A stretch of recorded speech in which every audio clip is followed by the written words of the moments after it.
আসসালামু আলাইকুম। কেমন আছেন সবাই? ভালো আছেন? বন্ধুরা জানতে চেয়েছে আমি কোথায় থাকি, কী কাজ করি, বিস্তারিত জানার জন্য আমি ভিডিও করছি।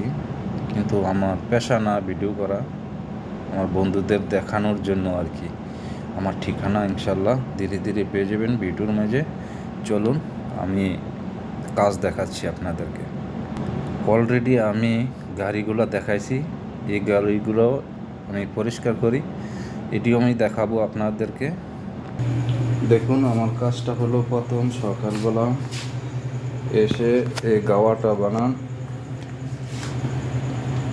চাটা বানান, এরকম 4টা 5টা যায় ডেলি, এরকম যায় 3টা 4টা, শুক্রবার একটু বেশি যায়। তারপর এই ফ্রিজটা